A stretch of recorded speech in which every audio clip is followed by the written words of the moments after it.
Halo, selamat malam Pak Hanafi. Luar biasa nih. Semangat banget ya Pak Hanafi, buat saya menjadi semangat juga. Iya, jadi saya hari ini lagi nggak di Jakarta, tapi lagi di Bali. Di sini ada yang dari Bali? Dekat kita berarti ya. Iya, hari ini kita akan berbicara mengenai kesuburan wanita ya. Ini kita mau langsung Yes. mulai aja atau gimana Pak Hanafi? Oh iya, Dok. Data tadi itu yang saya sebutkan ini luar biasa ya, Dok. Indonesia punya masalah besar ya masalah kesuburannya, Dok. Khususnya terhadap Iya, wanita. ya Ini sebetulnya ini banyak ya. menarik banget, Dok. Iya, Padahal kita sampai lihat 4 sampai Indonesia 5 semakin juta. lama semakin penuh ya, apa jumlah populasinya udah banyak juga ya. Jadi Oke, sebetulnya oke, oke. dengan masalah seperti itu tidak terlalu kelihatan gitu karena jumlah populasi Indonesia itu banyak gitu ya. Tapi setiap keluarga yang baru saja berkeluarga gitu ya, baru terbentuk, pasti pengen punya anak rata-rata ya, kecuali Yes, memang betul. memang tidak berniat punya anak gitu ya. Nah, nanti kita bahas Pastinya pengen nih. punya anak, Dok. Pastinya pengen punya anak ya. Pasti Rata-rata pengen orang punya Indonesia anak. begitu. Tapi kalau di apa namanya Jepang, terus di Jerman Korea, itu Korea ya, iya Dok ya. betul. Mereka udah mulai krisis loh. Krisis, Krisis. katanya krisis kependudukan. Iya.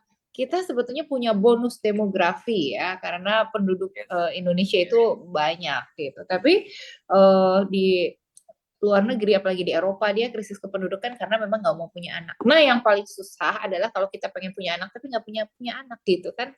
Terus udah gitu keburu ditanyain sama mertua, udah hamil belum gitu ya, sama ketemu sama orang ya. Anaknya udah berapa? Aduh belum jadi-jadi gitu. Oke, Dok. Gitu. Ini tanpa berpanjang lebar ini karena teman-teman ini pingin belajar malam hari ini tentang masalah yang sangat spesial ini teman-teman tentang kesuburan wanita. Silakan Dokter Meta Melvina. Oke, terima kasih banyak Pak Hanafi. Kita langsung mulai aja ya Bapak Ibu. Ya, seantero jagat raya. Kita langsung mulai mengenai kesuburan wanita. Kita akan bahas apa saja sih yang berpengaruh terhadap kesuburan wanita. Nah, slide saya udah keluar atau belum? Udah ya? Suaranya di sana terdengarnya Sudah, oke Dok? atau putus-putus? Sudah clear, Oke, kalau clear, nanti Dok. ada suara Keren. kurang clear, kabarin ya. Nanti kayak saya Siap. cari sinyal. Soalnya saya di pinggir pantai.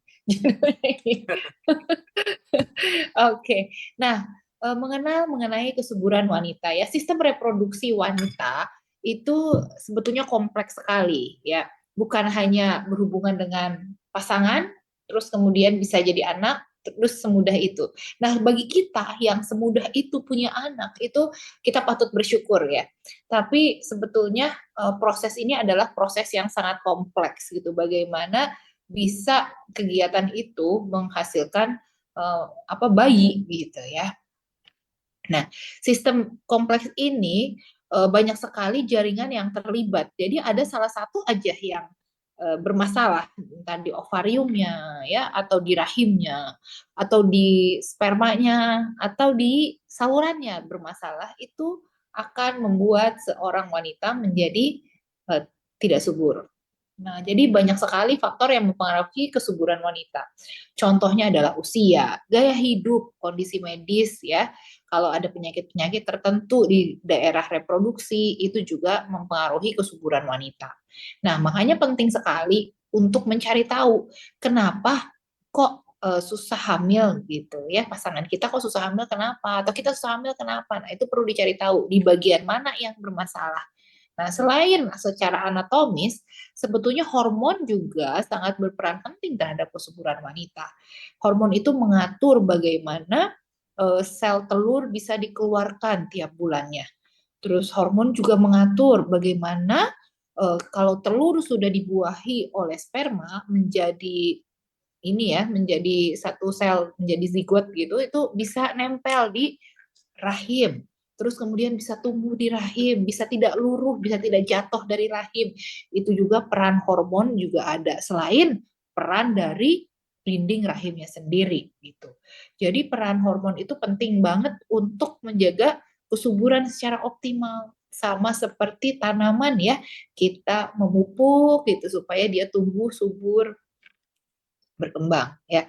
Nah, ini adalah penampang dari sistem reproduksi wanita. Kalau Bapak Ibu lihat, ini adalah ada lubang ya, namanya lubang vagina. Lubang vagina itu ujungnya ada serviks atau leher rahim. Jadi leher rahim itu dengan rahim itu bagian yang berbeda. Leher rahim itu ujungnya. Jadi kalau kita lihat seperti balon, nah kalau balon ada kepalanya gitu ya, ada bagian yang besar ya. Nah itu adalah seperti rahim. Nah bagian yang kecilnya tuh yang di bawah yang agak keras, nah itu ya, itu adalah leher rahimnya. Persis seperti itu. Nah, kemudian ada juga bagian di pinggirnya ini nempel dengan salah satu ligamen, jadi kayak ada sambungannya, ada tautannya gitu, adalah sel telur. Wanita punya sel telur, laki-laki tidak punya sel telur ya. Nah, setiap bulan sel telur ini mengeluarkan telur. Nah, telur ini kalau dibuahi bisa menjadi bayi, tapi kalau tidak dibuahi dia akan keluar menjadi darah haid seperti itu. Nah, bagaimana sih seorang wanita itu kok bisa hamil? Gitu.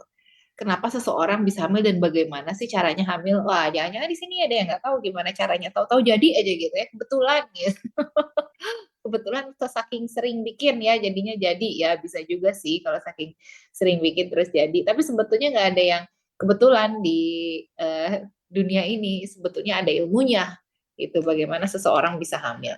Nah, saya di sini pengen supaya walaupun bapak-bapak ya di sini nggak apa-apa, tetap dikerjain bapak-bapak atau ibu-ibu yang ada di sini. Sekarang kita sama-sama mengukur masa subur kita itu kapan. Yo, siapin bolpen sama kertas, ya. Udah siap bolpen sama kertasnya? Ada yang ngambil dulu di kamar, ada yang naik tangga dulu ke atas gitu ya untuk ngambil kertas. Atau mau di handphone juga boleh sambil dihitung. Udah siap semuanya bolpen dan kertas? Sudah, Dok. Kita belajar ini ya, menghitung masa subur. Jadi kapan yang sangat efektif untuk membuat anak, dan ini juga penting yang kalau kita melakukan hubungan tidak akan jadi anak gitu ya. Oke. Nah, sekarang coba lihat kapan ibu ya terakhir haid. Nah, sekarang ini kan tanggal 13 Mei ya. Nah, misalnya ibu haid kapan nih bulan ini? Udah haid belum? Atau bulan lalu haidnya? Dihitung haid kapan itu dari hari pertama keluar darah ya. Hari keluar darah misalnya, dicatat ya, udah dicatat belum? Udah? Katakanlah tanggal 6 Mei atau katakanlah tanggal 23 April gitu. Udah? Nah, itu adalah hari pertama haid ya, dibilangnya ya. Nah, kemudian sekarang ibu hitung kira-kira nih biasanya haid itu mundur 2 hari atau maju 2 hari atau mundur 2 hari. Nah, kalau yang mundur 2 hari, berarti kita bisa memprediksi dong bulan depan haidnya kapan. Misalnya yang biasanya mundur 2 hari, 2 hari, 2 hari. Nah, misalnya haid, bulan ini saya haid tanggal 6 Mei. Berarti bulan depan saya haid tanggal 4 Mei. Betul? Coba, udah dapat belum tanggalnya? Tanggal bulan depan haid tanggal berapa? Sudah?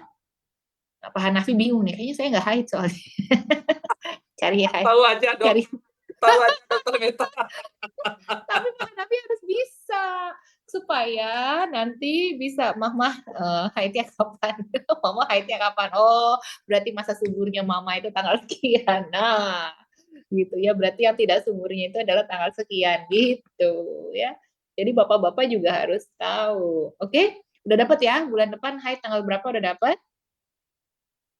Nah, terus hitung mundur dari tanggal tersebut, hitung mundur 14 hari. Bisa mundurin tanggalnya dari tanggal bulan depan haid. Misalnya kalau saya tanggal haidnya adalah tanggal 6, berarti bulan depan saya haid tanggal 4 ya. Nah, terus mundur tuh 14 hari. 1, 2, 3, 4, 5, 6, 7, 8, 9, 10, 11, 12, 13, 14. Udah dapat tanggalnya mundur 14 hari? Sudah ya? Nah, di tanggal itulah ya adalah hari paling subur dari ibu, ya. Bukan dari ibu dan bapak ya, dari ibu. Hari paling suburnya gitu. Nah, kemudian tapi hari masa subur itu tidak hanya satu hari saja. Ternyata H-3 dan H+3. Kayak lebaran aja nih, H-3, H+3. Nah, itu adalah zona masa subur. Sisanya ya tidak subur. Gitu. Ya.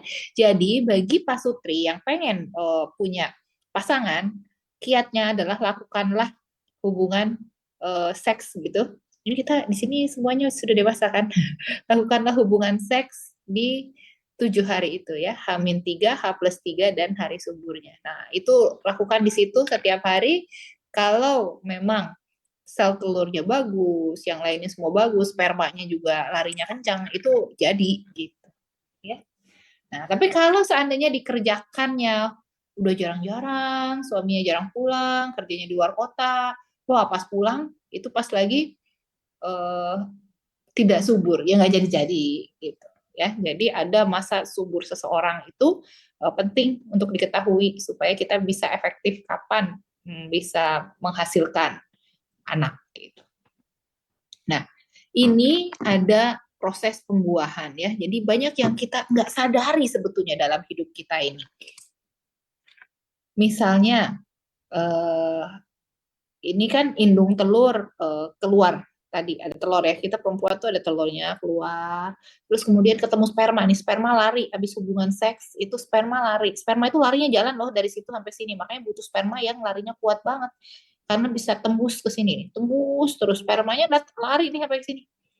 Nah, dia jalan terus ketemulah sel telur di sini, akhirnya terjadilah yang namanya pembuahan, bersatu antara sperma dan ovum atau sel telur. Nah, ini spermanya banyak ya. Banyak sekali spermanya, tapi hanya satu yang jadi ya. Kemudian dari situ hari pertama namanya selnya satu, zigot. Kemudian hari kedua membelah menjadi 2 sel. Hari ketiga 2 jadi 4. Hari keempat jadi 16. 4 jadi 16. Mereka membelah menjadi 2, membelah jadi 2 ya. Hari kelima nggak kehitung lagi jadi blastokis, jadi banyak banget selnya. Hari ke-6 7 tuh akhirnya ada rongga-rongga nih, ada rongga. Ya. Hari ke-8 atau 9, nah mulailah si embrio ini mulai nempel ke rahim. Terus akhirnya tumbuhlah bayi di sini. Jadi seperti itu proses seseorang menjadi hamil, ya. Nah, kenapa tadi kita mengatakan bahwa kok banyak ya ternyata yang tidak subur gitu. Nah, jadi definisi kesuburan itu ya adalah kemampuan seorang wanita untuk hamil dan melahirkan sampai cukup bulan. Jadi sampai anaknya benar-benar lahir cukup bulan. Nah, hal ini kan dipengaruhi banyak faktor seperti usia, gaya hidup, nutrisi, dan hormon. Nah, tapi kalau dalam 1 tahun seseorang pasangan suami istri berhubungan tidak memakai KB, terus kemudian tidak menghasilkan anak, ya itu dianggap tidak subur. Makanya angka kesuburan itu kayaknya kok makin kesini semakin turun, apalagi semakin banyak wanita bekerja yang lupa menikah atau lupa pengen punya anak karena mengejar karir gitu ya. Jadi seolah-olah angkanya tuh jadi kayak nggak subur banget gitu ya. Usia itu adalah salah satu faktor utama yang mempengaruhi kesuburan wanita. Jadi makanya memang lebih baik punya anak tuh lagi masih muda. Semakin muda punya anak, itu sel telurnya itu semakin bagus. Ya, semakin bertambahnya usia, itu jumlah dan kualitas sel telur juga menurun. Jadi lebih sulit untuk hamil, ya. Nah, merokok, alkohol, stres itu akan memberikan dampak negatif baik bagi kesuburan pria maupun wanita, ya. Nah, faktor yang mempengaruhi kesuburan wanita itu banyak seperti yang tadi kita udah bicarakan ya. Usia, gaya hidup, nutrisi, dan penyakit yang mendasari. Nah, mengenai gaya hidup, ya, merokok, kenapa sih ini kita mencari kaitan? Kenapa orang merokok susah hamil gitu? Nah, ternyata merokok itu punya dampak buruk pada kesuburan. Itu bukan cuma buat wanita, tapi buat pria juga. Ya, Menyebabkan apa? Kalau pada pria penurunan jumlah sperma. Kalau pada wanita membuat siklus menstruasinya jadi tidak teratur dan meningkatkan risiko keguguran. Sementara alkohol yang berlebih itu juga punya dampak buruk bagi kesuburan. Karena apa? Menurunkan jumlah sperma, siklus menstruasi tidak teratur, sama meningkatkan risiko keguguran. Sama ya sama merokok ya. Gitu. Nah, begitu juga penggunaan narkoba. Makanya gaya hidup yang baik, pilihlah nutrisi-nutrisi yang baik. Karena pola makan yang sehat itu sangat penting untuk menjaga supaya hormon kita itu juga seimbang. Jadi mengkonsumsi makanan-makanan yang sehat, yang seimbang gizinya, ya beragam kayak buah-buahan, sayuran, biji-bijian, protein tanpa lemak lebih baik, atau lemaknya lemak sehat, ya itu akan membantu meningkatkan kesuburan seorang wanita juga. Nah, nutrisi itu sangat penting juga dalam meningkatkan kesuburan. Contohnya apa? Nutrisi yang sudah ada penelitiannya, yaitu asam folat, zat besi, asam lemak omega 3, sama nanti kita akan bahas nih, One More ini punya banyak nutrisi-nutrisi yang disampaikan lewat patch transdermalnya. Jadi untuk yang baru pertama kali datang, produk One More itu adalah produk dari Turki. Mereka mempunyai produk yang ditempel gitu, jadi seperti stiker kayak Hansaplast gitu ya, tapi bukan buat penutup luka. Nah, stikernya itu tampak tipis, tapi sebetulnya banyak sekali layernya atau lapisan-lapisannya. Nah, di dalam lapisan itu ada zat aktif. Nah, zat aktifnya itu berupa nutrisi yang baik digunakan untuk tubuh. Nah, setiap produknya itu punya manfaat masing-masing. Tapi rata-rata itu adalah nutrisi yang disampaikan melalui kulit, kemudian dia akan menyerap lewat kulit karena dia bisa nyerap tuh karena dia menggunakan teknologi nano. Jadi molekulnya kecil-kecil, nano itu sebesar apa sih? Sebesar virus COVID tuh, nano itu sebesar itu ya. Jadi kita nggak bisa lihat pakai mata. Nah kemudian begitu ditempel, dalam 15 menit dia akan meresap ke dalam kulit dan akan beredar di uh, tubuh kita gitu. Nah, nutrisi seperti asam folat, zat besi, asam lemak omega 3 dan ada lagi yang lainnya nanti kita bahas satu-satu ya. Ini meningkatkan kesuburan pada wanita. Jadi penting banget untuk mengkonsumsi makanan-makanan yang bergizi supaya hormonnya juga lebih stabil, terus semua organ-organnya juga sehat. Nah ini tadi udah kita bahas ya mengenai pengaruh usia pada kesuburan. Sementara penyakit-penyakit ya, jadi belum tentu sih terjadi penyakit. Jadi kalau nggak subur itu jadi ada penyakit apa ya gitu. Belum tentu. Pertama banyak yang saya temukan orang yang nggak subur itu karena tidak tahu masa suburnya itu kapan. Jadi mereka membuat nggak efektif untuk membuat anaknya itu kurang efektif karena nggak tahu dilakukannya tidak di saat masa subur. Atau yang kedua memang kurang gizi gitu, jadinya nutrisinya kurang, kelelahan bekerja ya. Kalau laki-laki tuh kualitas sperma juga bisa turun karena kebanyakan naik motor, terus kemudian begadang, capean bekerja. Nah, itu juga kualitas telur juga sama begitu. Jadinya ya kesuburannya berkurang. Nah, kita akan bahas di sini sekarang mengenai penyakit-penyakit yang dapat mempengaruhi kesuburan wanita. Contohnya adalah penyakit PCOS ya, sindrom ovarium polikistik. Jadi di ovariumnya atau di sel telurnya tadi kan ada tuh ovarium di kiri kanannya rahim ya. Nah, harusnya kan ada beberapa telur. Ternyata selain telur itu ada kista-kista, jadi banyak, jadi bolong-bolong gitu ovariumnya. Nah, akhirnya apa? Siklus mens tidak teratur, telurnya juga tidak efektif dikeluarkan, ya. Terus kemudian rata-rata menyebabkan kemandulan, tapi sebetulnya bisa diterapi gitu. Terus kemudian yang selanjutnya nanti kita akan bahas adalah endometriosis dan fibroid rahim, ya.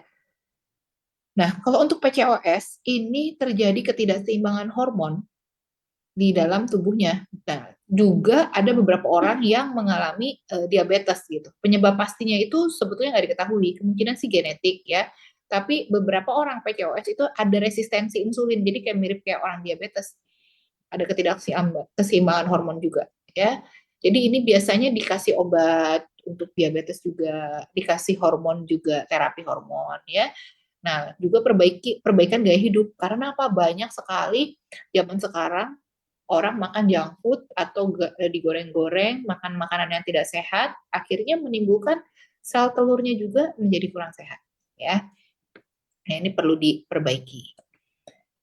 Endometriosis, kalau sering dengar, endometriosis itu adalah penyebab salah satu penyebab yang umum pada kekurang suburan wanita.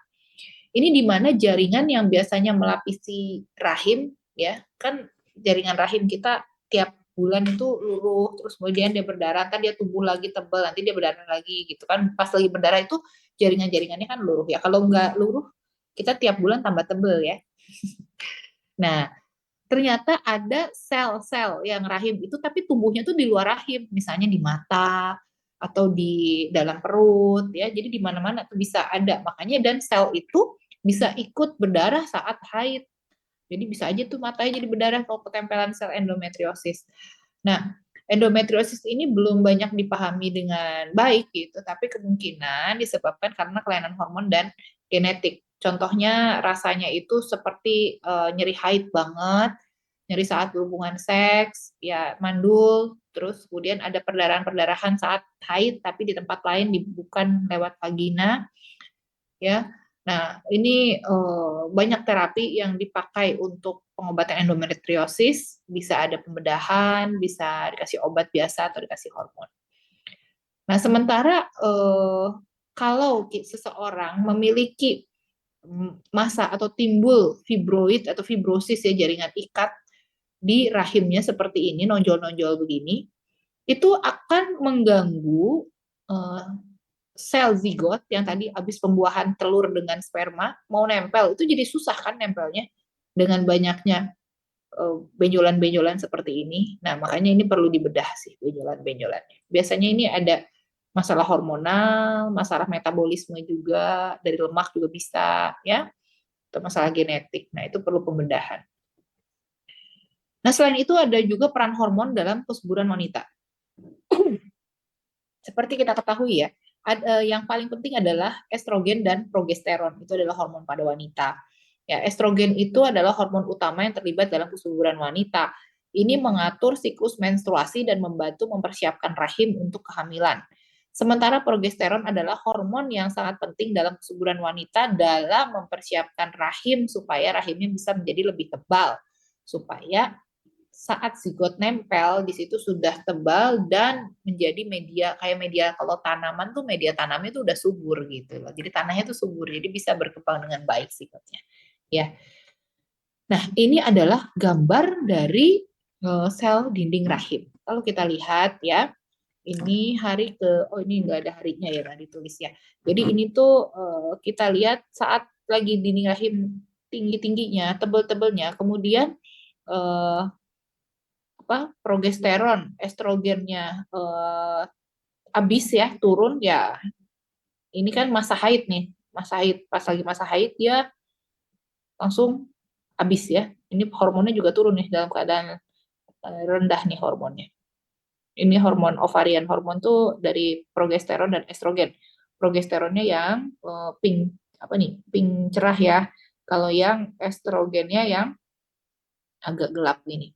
Nah, ini dalam keadaan yang titik rendah. Nah, jadi saat progesteron dan estrogennya turun dalam tubuh kita, dalam tubuh perempuan, itu dinding rahim juga menipis dan terjadilah haid, kebuang semua. Nah, kemudian akan naik hari demi hari, dia akan naik, progesteron, estrogen juga akan naik. Nah, kemudian ini akan menyusun dinding rahim menjadi lebih tebal. Ya.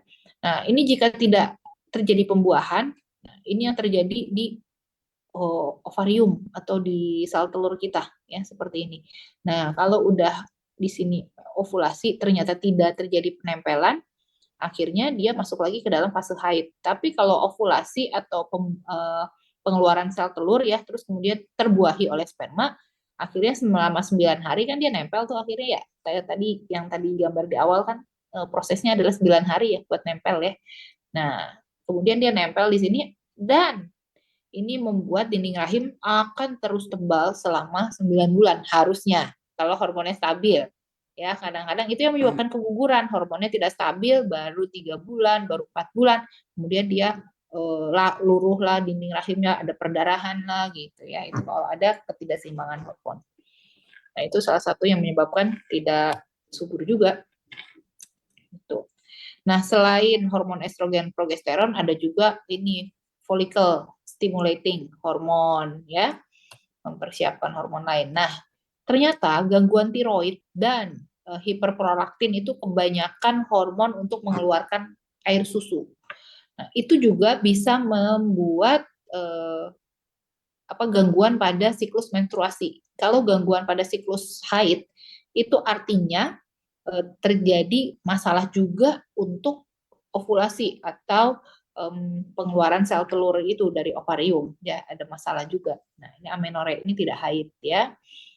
Nah, kemudian kalau orang yang banyak sekali prolaktinnya itu air susu ibunya banyak gitu, itu juga tidak terjadi ovulasi. Makanya jarang ya kalau orang menyusui itu punya anak lagi, benar nggak?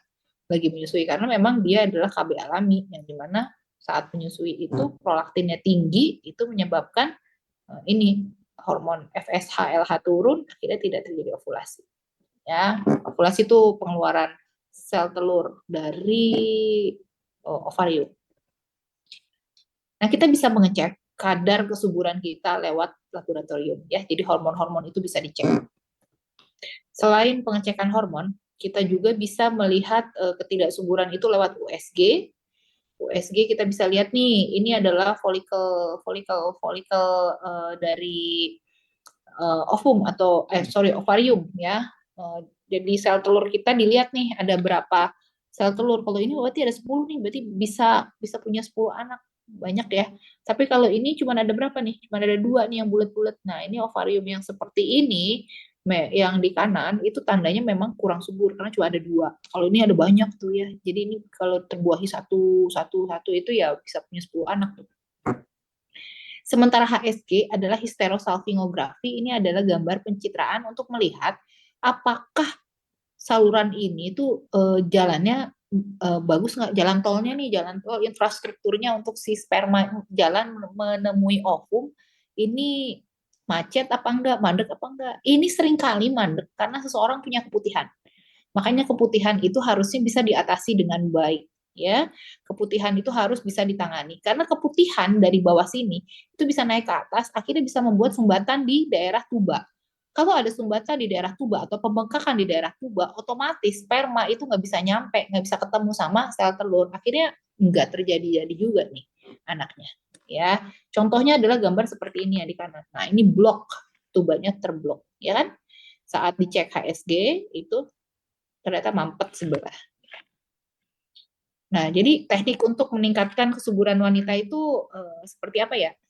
Perubahan gaya hidup tentunya, olahraga teratur, menjaga berat badan, pola makan seimbang, ya.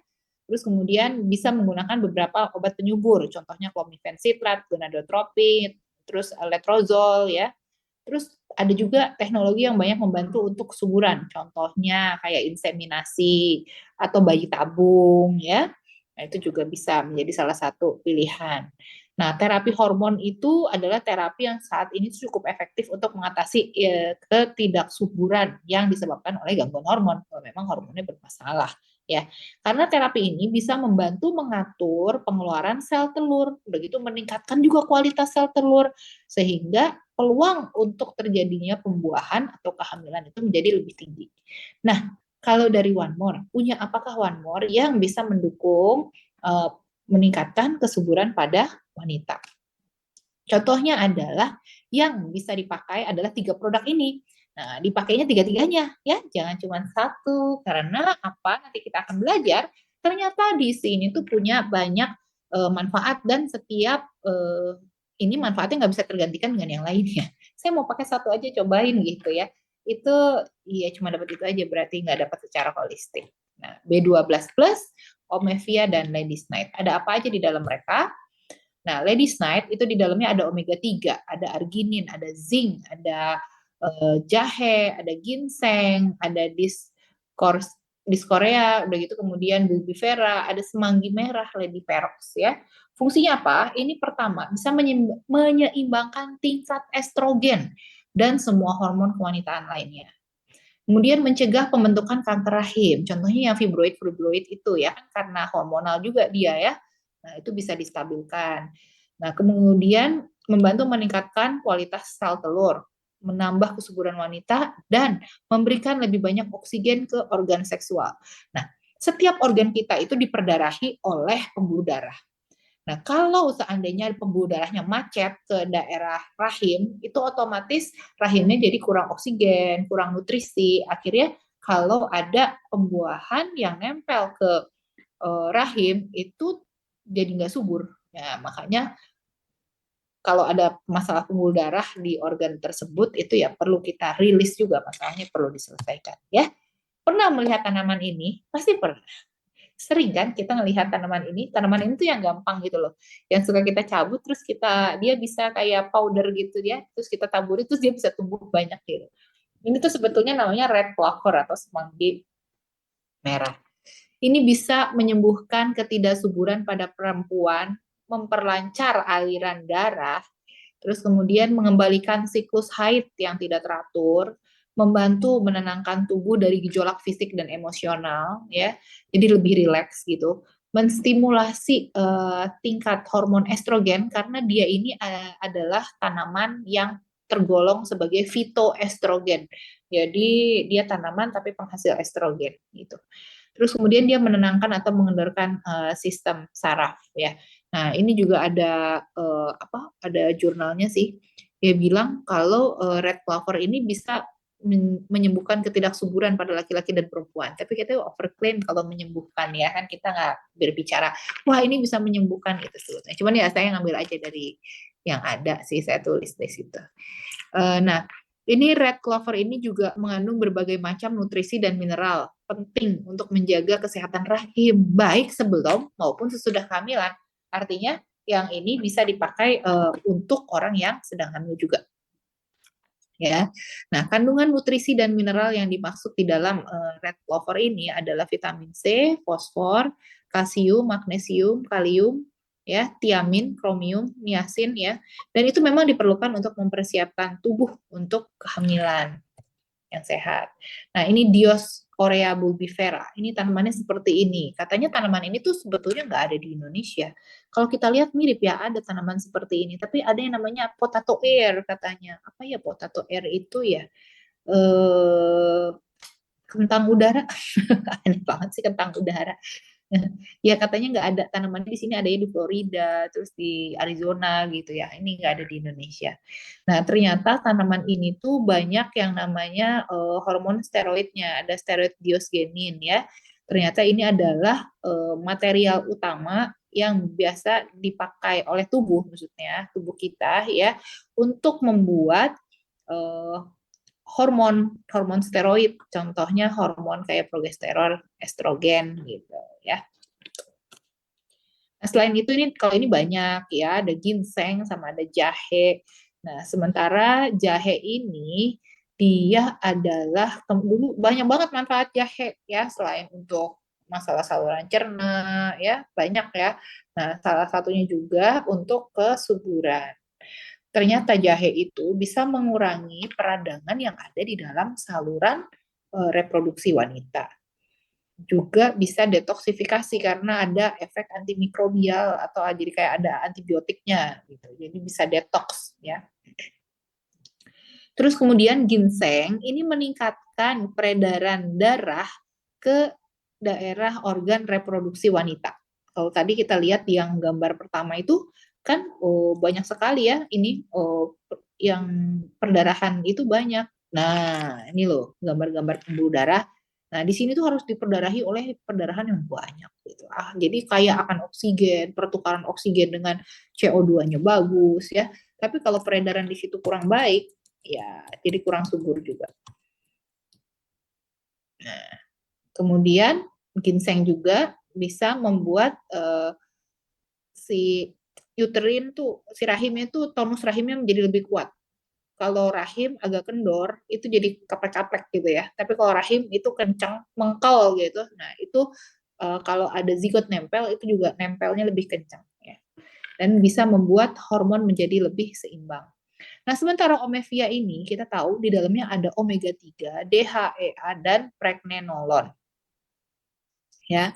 Nah, omega 3 ini saya tuh belum sempat menerjemahkannya ke bahasa Indonesia ya, tapi kita baca pelan-pelan aja. Omega 3 ini dapat meregulasi hormon kita, di mana hormonnya yang penting untuk proses pengeluaran sel telur, ya, terus kemudian juga meningkatkan aliran darah ke rahim, mengurangi peradangan pada tubuh, ya, dan meningkatkan kemampuan dari embrio atau si sel yang sudah dibuahi itu untuk nempel ke dalam rahim. Itu tugas omega 3, ya. Nah, DHEA, dehydroepiandrosterone, ini adalah ibu dari semua hormon, ya. Estrogen, progesteron itu berasal dari DHEA. Nah, ini adalah hormon yang bisa mengatur pengatur hormon kelenjar dan meningkatkan libido juga, gitu DHEA ini. Nah, pregnenolon ini adalah sebuah senyawa di mana dia bisa membentuk hormon steroid. Itu salah satu hormon steroid dalam tubuh kita adalah progesteron, ya. Kemudian banyak sekali manfaat dari pregnenolon ini gitu. Salah satunya adalah menyeimbangkan hormon yang tidak seimbang. Ini boleh dipakai 1 kali per hari dan boleh untuk ibu hamil, ya. Terus kemudian mengenai asam folat nih. Ya, untuk asam folat di dalam B12 plus itu ada gabungan B kompleks, vitamin C, vitamin E, dan asam folat. Asam folat ya, bukan asam sulfat ya. Nah, yang mau saya highlight tentang asam folat ini sangat berguna untuk program kehamilan. Jadi asam folat ini bukan hanya dikonsumsi saat hamil, tapi sebelum hamil juga perlu dikonsumsi. Kenapa? Karena dengan asam folat ya ini kan sebelum maupun selama kehamilan membantu membentuk tabung saraf pada anak. Ya, ketika bayi berkembang, itu tabung sarafnya itu disusun oleh asam folat juga. Sehingga dengan penggunaan asam folat yang banyak, itu bisa mencegah beberapa cacat lahir, terutama cacat otak dan cacat tulang belakang. Tulang belakang kita kan banyak sel sarafnya juga, ya. Kemudian asam folat juga membantu mempercepat kehamilan dengan meningkatkan kesuburan. Ya. Nah, manfaat asam folat untuk bayi ya. Jadi kalau misalnya udah dalam bentuk bayi nih gitu. Nah, membentuk plasenta. Plasenta tahu ya. Jadi kalau bayi kan dibungkus dalam satu kantong. Nah, kantong itu namanya plasenta. Tempat nempelnya itu amnion, terus kemudian tempat nempelnya si bayi dengan ibunya itu kan dia ada tali pusar, terus ada plasenta. Nah, plasenta ini akan bertukar makanan dengan ibunya, bertukar oksigen gitu ya. Nah, jadi kalau plasentanya bagus di situ, itu bayinya akan tumbuh dengan baik. Nah, terus kemudian dengan asam folat itu menurunkan resiko preeklamsi. Preeklamsi itu kejang pada ibu hamil karena misalnya tingginya tensi gitu ya. Nah, itu bisa bikin keguguran juga tuh. Kalau kejang-kejang kan kalau ibunya kejang itu nanti eh, blood flow-nya atau pembuluh darahnya itu agak menyempit juga. Jadi bayinya bisa jadi kurang oksigen pada saat kejang itu. Makanya perlu sekali diatur tekanan darah ibunya ya. Jadi dicegah juga jangan sampai terjadi preeklamsi. Nah, terus kemudian asam folat juga membantu memproduksi sel darah merah di dalam tubuh si bayi dan ibunya juga kan ibunya mengkonsumsi ya atau ditempel asam folatnya kan nyerap tuh. Nah, itu juga akan berpengaruh untuk ibunya dan bayinya. Menurunkan resiko penyakit jantung bawaan pada janin ya. Nah, bagi orang yang mengalami ketidaksuburan itu agak stressful sih karena sering banget di tiap kali pertemuan keluarga atau pertemuan teman-teman itu ditanya anakmu udah berapa. Nah, itu bikin rasanya gimana gitu bagi yang tidak subur ya.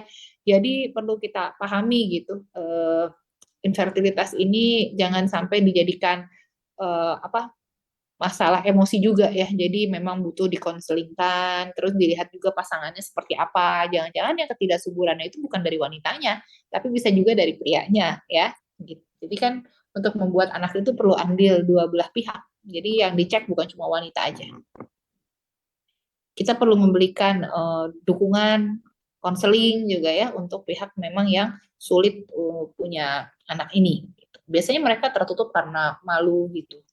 Ya, Tapi kalau kita berniat membantu sih biasanya terbuka gitu ya. Oke, sepertinya demikian nih. Jadi produk yang kita bisa pakai adalah untuk One More ya, punya Ladies Night, Omevia dan B12 Plus. Demikian. Saya kembalikan kepada moderator. Oke, terima kasih Dokter Meta. Wow, luar biasa ya teman-teman ya. Kita applause yang luar biasa dengan angka 88 bagi teman-teman yang malam hari ini ya hadir dan malam hari ini kita belajar. Dan jangan lupa teman-teman ya, silakan kalau ada pertanyaan langsung di chat ya. Ya, langsung di chat dan langsung nanti kita tanyakan sama Dokter Meta. Dan sekali lagi ini kesempatan yang luar biasa malam hari ini. Kita bisa langsung sharing, kita bisa langsung bertanya, kita bisa langsung memahami tentang kesuburan wanita. Oke, silakan teman-teman. Dan saya baru melihat nih, Dok, baru ada 2 pertanyaan dan hebatnya yang nanya nih pada laki-laki semua nih, Dok. Ya, ini keren nih. Yang Wow. nanya laki-laki ya, mana perempuannya, mana ibu-ibunya nih ya. Silakan Bapak dan Ibu ya, semuanya bisa hadirkan kembali. Masih ada waktu untuk dihadirkan kembali. Dan pertanyaan yang pertama, Dok, ini ada sebuah pertanyaan yang keren banget dan ini laki-laki, Dok, yang bertanya pertama kali yaitu eh dari wah ini Pak dari Jember dan satunya ini dari Mojokerto. Jadi yang pertama, Dok, Pak Ya. Toto ini, untuk tahap ovulasi, apa benar hanya satu sel telur yang dilepaskan oleh ovarium terus untuk kehamilan kembar?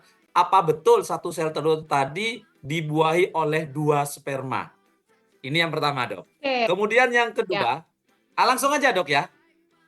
Satu-satu aja apa Oh, langsung? boleh. Mau satu-satu boleh. Kita jawab dulu aja, gampang kalau ini jawabannya. Oke, Jadi untuk silakan. kembar itu ada yang kembar karena dari satu sel telur, ada yang dari dua sel telur. Jadi memang kalau ada orang yang normally orang itu satu bulan itu cuma satu sel telur yang lepas gitu. Tapi ada orang yang memang oversubur gitu atau menggunakan penyubur gitu ya. Jadi matangnya telur itu satu bulan itu bisa dua, bisa banyak gitu ya.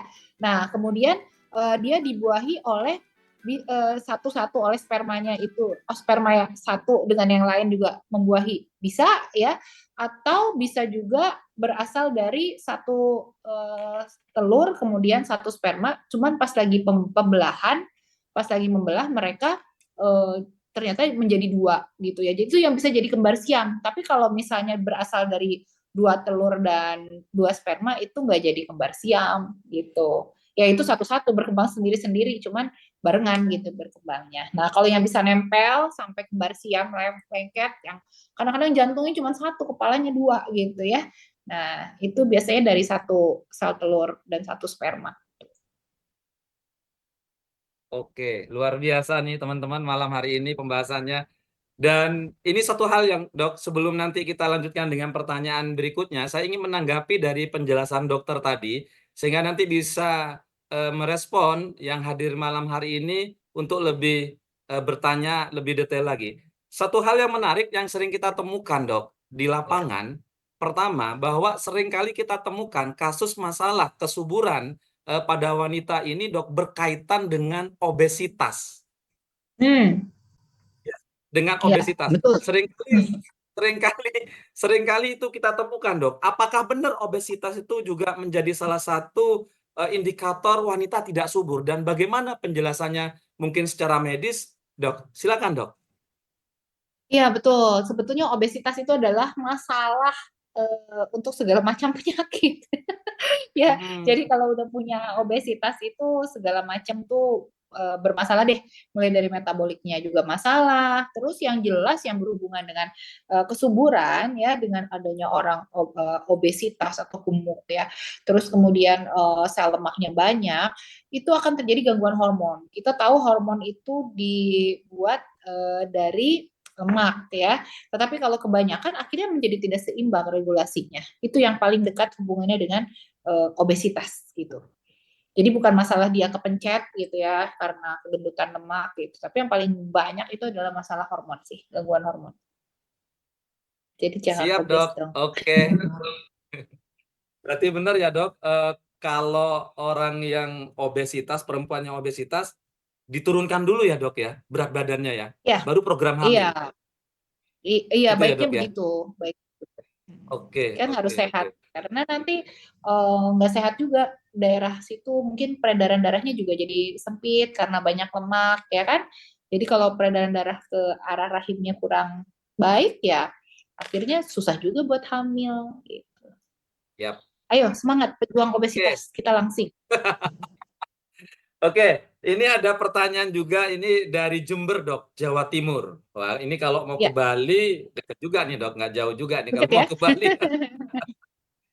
Ada pertanyaan dari Pak Ridho, berdasarkan pengalaman dari penjelasan dokter tadi berkaitan dengan produk-produk teknologi tinggi dari One More International, dok, itu perlu berapa lama pemakaiannya untuk menghasilkan mungkin kehamilan ya dok ya, berdasarkan pengalaman dok. Wah, itu Silakan sulit dok. ya. Itu sulit sekali karena kita itu untuk menjadi hamil itu emang perlu berkah yang di atas juga. Saya bilang kita tidak bisa Oke, mendahului Tuhan, ya. Semua dokter juga nggak ada yang bisa tuh mendahului Tuhan, walaupun sekalipun kita punya teknologi yang namanya bayi tabung yang sangat terukur ya. hmm, Kita taruh tuh di siap, cawan, kita keluarin sel telurnya, kita tempelin spermanya, jadilah di situ. Terus kemudian dia berkembang, kita masukin, itu juga belum tentu yakin semuanya bakal jadi. Itu berkah yang di atas, itu hanya bantuan aja gitu. Tapi kita kan memang harus mengusahakan yang terbaik gitu dengan memberikan nutrisi yang terbaik. Kalau semuanya udah kita usahakan gitu ya tinggal nunggu ridho yang di atas. Gitu. Kapan siap. ridhonya? Ya kadang-kadang nunggu hati tenang. Misalnya lagi kemerungsung, lagi nggak tenang, ya lagi banyak pikiran, itu juga ngaruh itu. Banyak itu yang sebetulnya nggak ada Siap. apa-apa, tapi sehat-sehat aja ternyata hanya karena hatinya lagi kemerungsung, nggak jadi-jadi. Siap, tapi data yang sering kita temukan dok dari teman-teman biasanya itu 1 sampai 3 bulan itu sudah banyak buktinya dan testimoninya juga banyak dok. Live juga di teman-teman sempat merekamnya juga 1 sampai 3 bulan dok. Itu di lapangan bisa kita temukan seperti itu. Alhamdulillah ya. Alhamdulillah. Coba saja. Siap, Yang penting oke, selalu konsisten ya. siap, siap dok. Kemudian ini ada pertanyaan lagi dok, masalah penebalan dinding rahim. Untuk produk transdermal pads itu produk apa saja yang bisa direkomendasikan untuk penebalan dinding rahim, Dok? Oke, berarti supaya dinding rahimnya tidak menebal dong ya. Karena Ya. kalau masalah penebalan dinding rahim itu akhirnya jadi berujung pada dysfunction uterine bleeding. Biasanya pasiennya itu sering berdarah, bener apa enggak? Jadi suka ada Oh, perdarahan padahal tidak lagi masa haid gitu. Ini disebabkan karena hormonal imbalance juga. Jadi ada ketidakseimbangan hormon yang hormon progesteron dan estrogen itu. Nah, kalau itu biasanya kalau udah kalau udah mau menopause. Nah, kalau udah mau menopause terjadi ketidakseimbangan hormon ya. Terus kemudian suka berdarah padahal nggak lagi haid dan kalau kita USG itu apa si rahimnya itu tebal terus makanya penebalan dinding rahim dan itu harus diapain harus sering dikuret nanti kadang-kadang hormonnya nggak berantakan lagi harus kuret lagi itu menyakitkan sih kuret itu bikin mules dan menyakitkan ya kayak kelapa dikerok gitu kan tapi di dalam perut kita itu menyakitkan sih gitu ya tapi ya itu kalau pakai produk One More ini bukan supaya dinding rahim jadi tebal tapi menyeimbangkan kalau saya baca ya untuk jurnal-jurnalnya itu menyeimbangkan hormon yang tidak seimbang. Jadi bukan untuk menebalkan kayak progesteron gitu. Progesteron digunakan untuk menebalkan dinding rahim gitu ya, satu doang fungsinya kan. Tapi produk One More itu yang tadi ya tiga itu ya mulai dari Ladies Night, Omevia sama B12 plus dan lainnya itu bisa menyeimbangkan hormon. Jadinya yang tidak seimbang jadi lebih seimbang. Yang kurang jadi naik, yang udah tinggi jadi turun gitu. Tapi nanti harus sambil dicek hormonnya gimana gitu ya. Ke dokter juga sambil dicek. Nah, terus kemudian produk One More ini kalau memang harus didampingi oleh terapi hormon ya tetap terapi hormonnya dipakai gitu. Ya. Oke, setelah saya respon tadi cowok, nah ini sudah pada ibu-ibu semua nih dok yang nanya ini. Ini ada Ibu Haja Nunung Hamidah. Ini dok. Iya. Dokter Meta mau bertanya nih, kalau usianya sudah 50 tahun ke atas, sudah menopause, Heeh. sebaiknya, wah ini menopause, sebaiknya produk dari teknologi One More ini apa yang harus direkomendasikan dok? Oh, berarti ini bukan Oke. masalah kesuburan, bukan dari menopause terus ibu mau hamil lagi kan? Emang bisa ya dok? Takutnya ini ibu mau Menopause. apa ini? Ya, dokter Meta bisa nggak dok, orang yang sudah menopause, perempuan atau wanita yang sudah menopause dengan nutrisi yang bagus karena teknologi kita nano, kemudian karena saya pernah mendapatkan ibu-ibu yang 60 tahun ke atas itu pakai produk itu dapat mens lagi apa bisa hamil ya dok ya?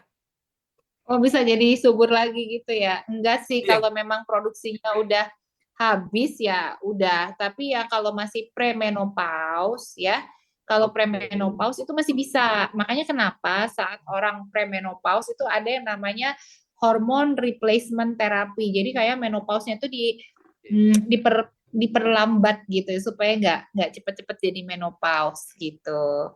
Nah, kenapa Kak orang kok wanita nggak pada mau menopause ya? Karena mereka pengen awet muda. Karena kalau udah menopause kan ada yang namanya kulitnya jadi kering ya, terus vaginanya juga jadi kering gitu kan. Jadi kalau mau hubungan juga seret gitu. Nah, itu eh, kalau produk One More sih sebenarnya kalau misalnya Bu menopause kalau kata saya ya nggak perlu ada yang ditunda-tunda. Ya emang namanya itu proses proses menua ya, menua nggak apa-apa menua dengan sesuai umurnya lah gitu ya. Tapi yang penting saat menopause itu kita tidak merasa tersiksa karena ada yang namanya premenopause syndrome tuh yang ada flushing, kepanasan terus ya itu kan nggak enak ya, terus sakit kepala, terus capek berlebihan. Nah itu yang sebetulnya perlu dikontrol. Nah, salah satunya vitamin-vitaminnya punya One More itu juga bagus untuk kayak ada vitamin E ya kan. Terus Omevia itu masih bisa dipakai untuk menyeimbangkan hormon, tapi ya kalau memang udah prosesnya berkurang hormonnya ya lama-lama ya akan habis juga. Kalau nggak ntar orang nggak ada yang menopause muda terus ya.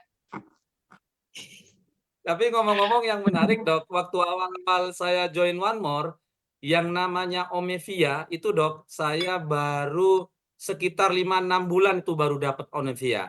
Dan ternyata dok, di Eropa, di Turki, itu ternyata memang yang paling best seller salah satunya Omivia. Karena memang itu tadi dok, wanita itu takut tua. Apa takut menopause juga gitu dok. Dan yang menarik Iya. lagi tentunya, yang tadi yang dijelaskan oleh dokter Meta itu ada satu lagi, dan itu pasti sangat membantu dok. Yang warna pink tadi dok. Kira-kira produk apa Iya, tadi ladies night. teman-teman? Yes, Ah, udah Ladies kasih Night. tahu tadi. Oke, siap. Kemudian kita pindah ke kota Bandung ini, Dok. Ya, ada namanya Ibu Puspitasari.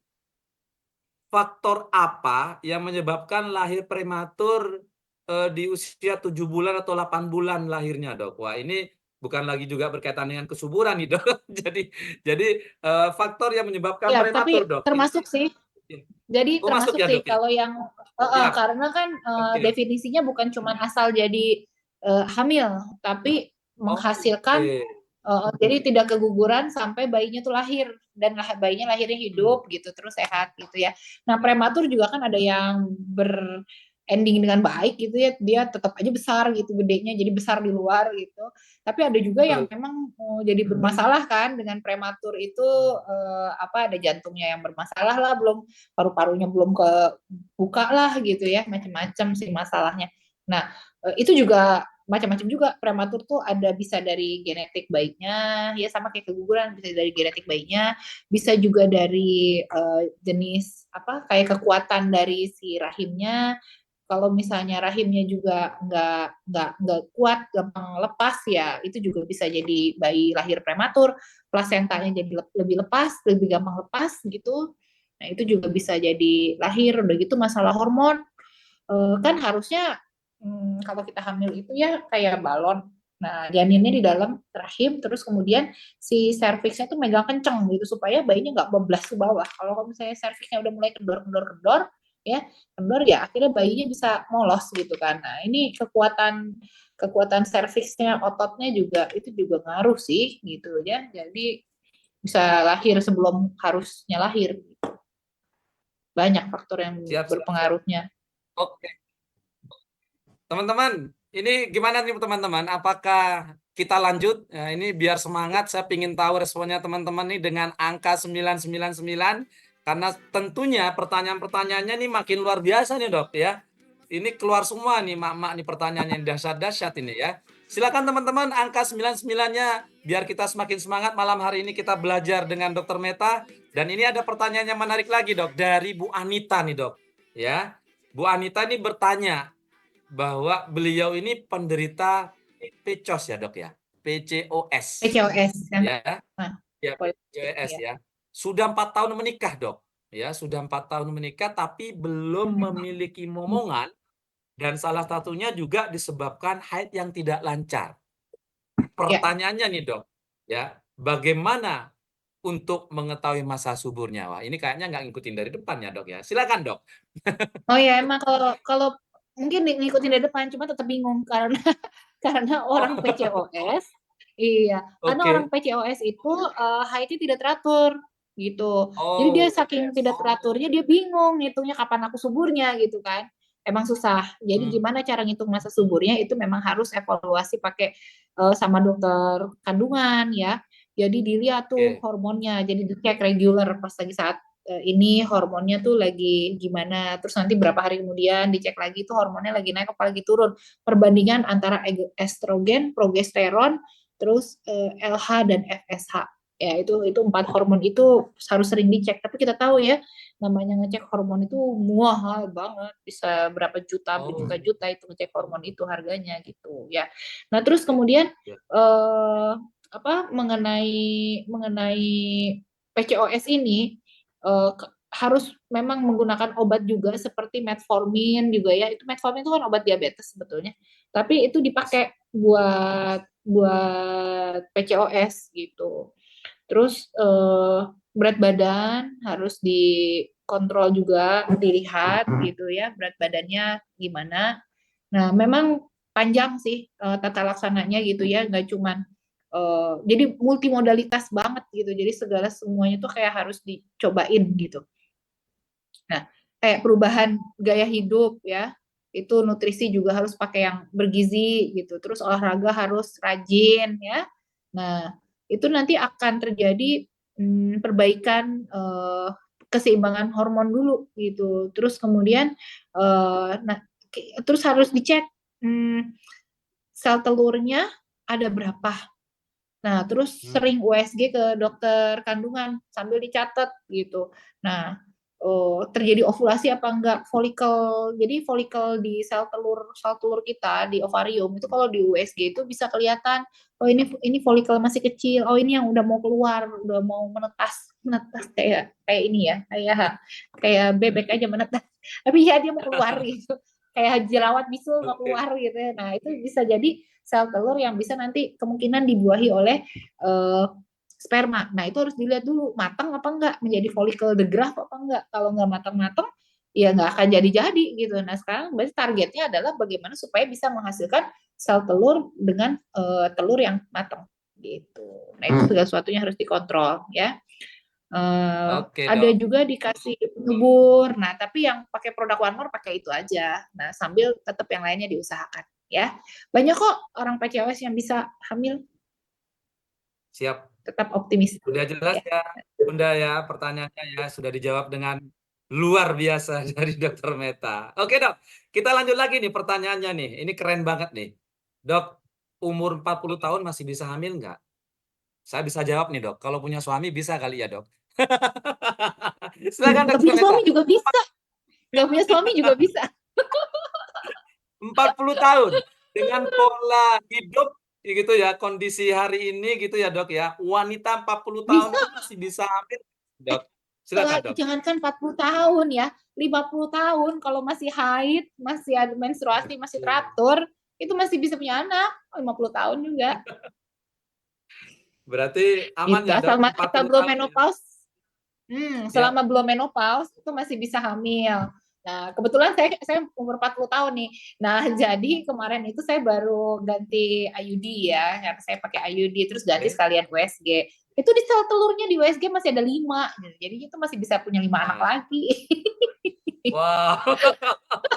Tapi enggak lah. Oke, Bu Normala, Ratina Tambunan semangat ya. Dokter Meta juga 40 tahun dan ternyata masih ada 5 sel telurnya. Masya Allah, ini luar biasa Dicek ya. aja. Semangat Bu Nurmala. Oke, kita lanjutkan lagi nih dok. Ada pertanyaan lagi dari Ibu Susan nih, dari Tulungagung dok. Ya, Ya, ada endometriosis. Kalau secara medis kan diresepkan obat untuk menurunkan estrogen dok. Ya ya. kan? Bisakah gentleman, wow ya, yang dari cowok nih, bisa kan gentleman naik, yang punya cowok ini dok, produk dari One More, yang bahannya bisa meningkatkan hormon estrogen, karena saya pernah membaca ada yang diresepkan pil yang mengandung hormon androgen, yang fungsinya mirip testosteron, gitu dok. Ya, betul. Ya, itu bisa sih. Itu bisa, betul. Jadi kalau pakai Gentleman Night meningkatkan hormon estrogen bisa. Pakai Omevia juga bisa meningkatkan estrogen dan progesteron ya. Nah, apa namanya? Cuman kalau kita untuk produk One More ya kalau karena itu untuk perempuan dipakai perempuan, laki-laki dipakai laki-laki. Nanti Oke kalau teman-teman, ini seandainya itu penggunaan kenapa saya putus suaranya? Halo, halo, halo. tadi nge-lag dok, nge-lag, silakan Oh, dok, lanjut tadi dok. nge-lag. Sekarang udah ya. Oke, oke, oke. Kita Ya, ulang lagi ya. Nah, jadi ya. kalau sebetulnya bisa gitu menggunakan produk yang lebih ke arah meningkatkan testosteron ya atau androgen gitu, pakai Gentleman Night gitu. Cuman masalahnya ini kan produk bukan produk yang di prescription oleh dokter ya. Terus penggunaannya secara bebas kan.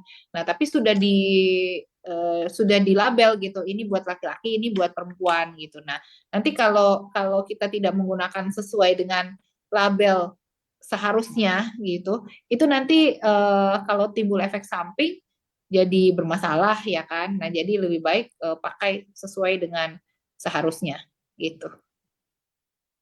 Oke Jadi kalau teman-teman, misalnya ini luar pakai biasa. hormonan itu ranahnya dokter lah, ranahnya dokter yang belajar mengenai hormon untuk memainkan hormon di dalam tubuh ya, dan harus terhitung dan terukur. Karena kalau enggak nanti timbul Oke. masalah loh. Kalau penggunaan hormon berlebih, eh, kayak laki-laki, misalnya laki-laki ternyata memakai eh, itu ladies gitu ya, nanti estrogennya lebih banyak, itu timbul payudara. Jadi tumbuh payudara gitu. Gimana kalau Pak Hanafi tumbuh payudara? Aduh, Aduh, terus ngeri. kalau perempuan nanti kebanyakan hormon testosteronnya, nanti di sini tumbuh kubis. Itu memang benar, namanya hirsutism ya, jadi tumbuh rambut-rambut gitu. Ya, jadinya nanti Oke, oke. nanti One More disalahin loh. Jadi memang benar ya dok, jangan sampai salah penempelan dari produk One More ya. Artinya ladies neck memang khusus untuk perempuan, gentleman neck Iya, itu memang khusus untuk laki-laki ya. Bisa kejadian iya. nanti Jadi, dok.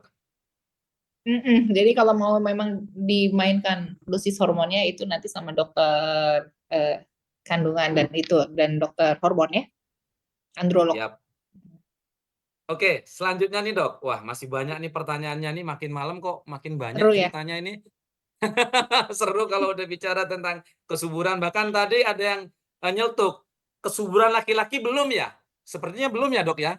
Mungkin next setelah ini Oh ya bisa. udah. Sudah ya? Ih, Oh bukannya sudah kita ya? udah Oh iya. ngomong waktu dulu tuh awal yang Oh iya tentang deh, sudah sudah. disfungsi ereksi gitu. Itu seru Siap banget ya siap siap waktu dok. saat itu loh. Sampai Oke. 200 lebih hampir 300 yang nonton waktu itu.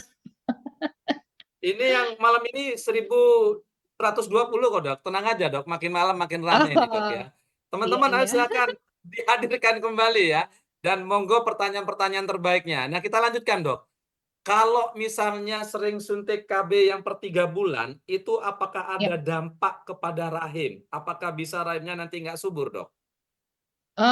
Sebetulnya yang KB 3 bulan semua semua alat KB itu membuat memang menjadi tidak subur. Kan namanya mencegah kehamilan ya nggak? gitu kan. Jadi emang membuat menjadi tidak subur kan. Tapi kalau seandainya pengen punya anak lagi nih gimana? Ya tinggal dicabut aja, dilepas aja. Nah, tapi efek dari KB 3 bulan itu bisa sampai 1,5 tahun. Jadi bisa kosong sampai 1,5 tahun baru kembali lagi suburannya. Tapi bisa juga ada yang begitu dicabut langsung subur gitu, langsung punya anak, itu ada juga. Tapi kalau memang udah berencana punya anak lagi gitu, itu ada yang menunggu sampai 1,5 tahun baru baru bisa. Tapi Itu bisa kembali kenapa sih. dok? Kok sampai ada jeda 1 tahun dok?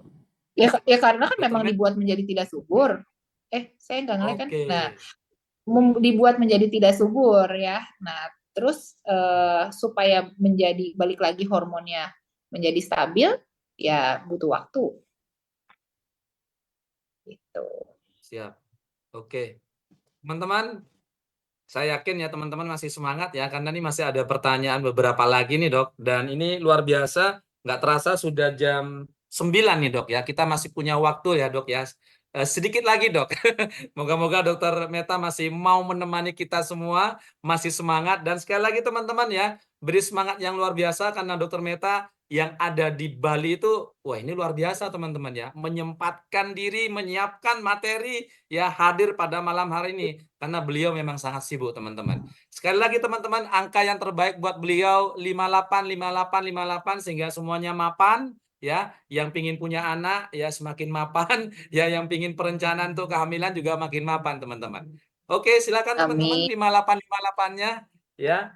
Ini ada pertanyaan lagi dok ya. Sudah 2 tahun ya, ini Ibu Heeh. Rosdiana dari Jambi, umurnya 43 tahun, nggak pernah KB, tapi nggak head-head dok selama 2 tahun. Ini kira-kira ini penyebabnya apa dok?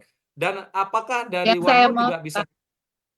Silakan dok. Ya, ini yang saya mau tanya, kalau 2 tahun, sudah 2 tahun tidak pernah haid itu dulunya, itu haidnya teratur apa enggak? Terus udah pernah punya anak belum? Udah pernah hamil apa belum? Kalau dulunya udah pernah hamil, udah pernah punya anak, ya berarti sebetulnya nggak ada masalah.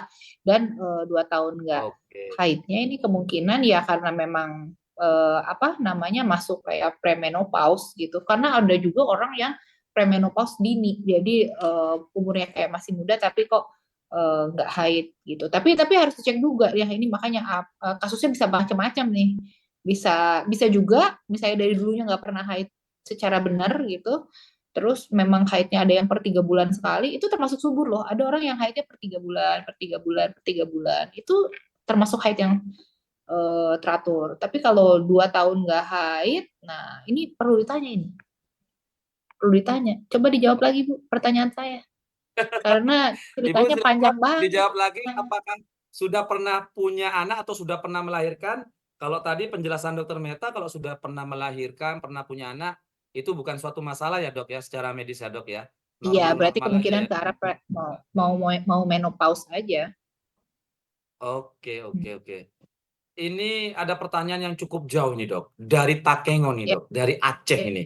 Aceh Ya, dong ya. Oh, namanya, saya pernah tugas di Aceh tuh. Terus wow, tuh kopi Takengon. Takengon. Iya. Takengon ini lagi on fire dok. Mitra-mitra One Oh. More luar biasa di Takengon di Aceh. Ya, Oh. ini ada pertanyaan dari Ibu Yani. Ya, apa penyebab jika wanita hamil selalu melahirkan sebelum bulannya, misalnya mau berjalan 7 bulan, 9 bulan baru mau berjalan terus udah lahir. Sementara anak yang baru lahir hanya bisa bertahan beberapa hari saja dan sudah meninggal. Kenapa dok? Oh, jadi maksudnya kayak tadi yang prematur itu. Kalau prematur ya Oke, tadi bisa macam-macam kan penyebabnya ya, dari faktor ibunya juga bisa, dari faktor anaknya juga bisa ya. Nah, sementara kalau anak baru lahir terus meninggal itu juga penyebabnya macam-macam tuh. Ada yang memang nggak bagus saat kehamilannya. Misalnya nih, soalnya yang namanya kehamilan dan melahirkan itu kalau saya lihat itu adalah pengalaman saya sebagai seorang dokter ya, itu adalah sebuah proses yang eh, dibilang sulit-sulit gampang, ada yang nggak diapa-apain juga lahir sendiri nggak apa-apa gitu ya. Tapi ada yang udah ya, dijagain setengah mati juga susah. Ada yang benar, lagi selama benar. kehamilannya baik-baik aja pas ngelahirin tahu-tahu kepalanya magol nggak bisa keluar ya kan. Nah, terus ada juga yang bayinya udah Siap. gede, kita USG, udah gendut, udah bagus, di bayi, bayinya bagus gitu ya, nggak kenapa-napa. Tahu-taunya pas lagi keluar, kelilit tali pusar, nggak bisa nafas gitu. Jadi proses Ya. kehamilan dan melahirkan ini menurut saya itu adalah suatu proses yang ajaib ya, itu miracle dari yang di atas sih. Nah, jadi apapun tuh bisa terjadi pada ibu hamil dan ibu melahirkan, Ya, ya. dan termasuk pada bayi yang baru dilahirkannya.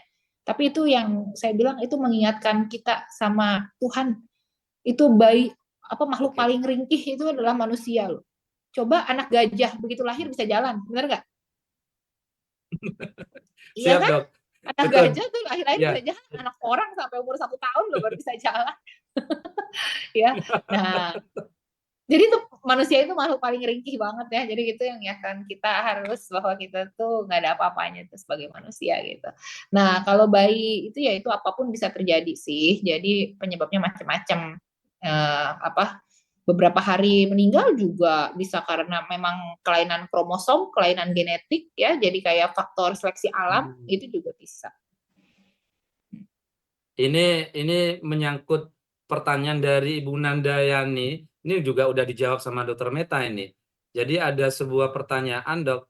Ini setiap melahirkan meninggal, setiap melahirkan meninggal, setiap melahirkan meninggal. Oh, oke oke. Gitu loh Itu dok. biasanya itu biasanya karena kelainan genetik. Nah, itu ada yang namanya Oh, rare disease. Nah, itu saya rasa kalau emang tiap ngelahirin ada meninggal harus dicek. Biasanya di bayinya pun punya ini jadi kayak seleksi alam ya. Emang dia kalau bertahan juga nggak akan bertahan hidup kok gitu. Nah, itu perlu dicek genetik tuh. Bapak ibunya diambil sampelnya terus dicek ada penyakit genetik apa.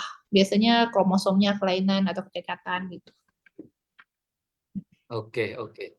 Siap. Wow, luar biasa. Ini kayaknya sudah habis pertanyaannya, Dok. Ya.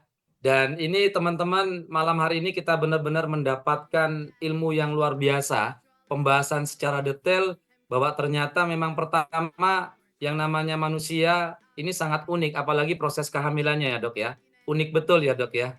Dan ini Hmm. teman-teman, penjelasan dari Dokter Meta tadi memberikan sebuah wawasan bagi kita bahwa betapa pentingnya permasalahan khususnya kesuburan pada wanita, tentunya nanti yang berkaitan dengan kehamilan, melahirkan anak-anak yang berkualitas, yang sehat, yang bagus-bagus ya dok ya, intinya seperti itu memang membutuhkan nutrisi, membutuhkan vitamin, membutuhkan mineral sebagai pendukung.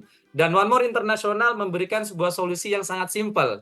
Tadi Dokter Meta sudah menjelaskan tidak perlu diminum, hanya ditempelkan saja dengan teknologi nano, bahkan ini ISO kita ini sudah ISO 13485. Artinya produk One More ini adalah kategorinya medical device, Dok.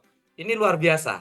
Dan teman-teman malam hari ini kita sudah banyak belajar. Sekali lagi terima kasih atas kehadirannya dan nanti teman-teman akan diberikan kesimpulan oleh Dokter Meta. Jangan pernah tinggalkan dulu sebelum mendapatkan kesimpulan yang luar biasa dari Dokter Meta. Silakan, Dok. Oke, ini seru banget ya kalau berbicara mengenai kesuburan wanita karena sebetulnya banyak sekali yang menambahkan omongan ya. Tetapi yang perlu diingat itu adalah salah satu rahasia ilahi kapan kita dilahirkan, kapan kita dapat anak, kapan waktu yang tepat untuk kita punya anak. Yang penting kita sebagai manusia jangan sampai lupa bersyukur dan malas berusaha gitu. Tapi pasrahkan. Jadi yang penting usaha sudah maksimal, hasilnya pasrahkan sama yang di atas gitu ya. Nah, untuk sampai ke punya anak itu membutuhkan uh, 2 orang, satu pria, satu wanita, ya.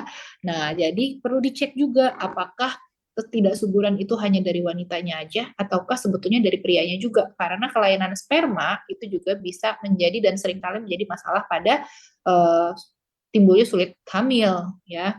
Nah, jadi dua-duanya harus dicek. Terus kemudian produk One More yang bisa direferensikan untuk masalah ketidaksuburan ini, ya, yang bisa membantu sebagai nutrisi tambahan itu adalah Omevia, terus kemudian vitamin B12 plus karena dalamnya ada asam folat ya, dan Ladies Night. Oke, jadi sudah tahu ilmunya, sudah tahu kapan harus menghitung masa suburnya, semuanya dikembalikan kepada rumah tangga Anda. Demikian dari saya malam ini.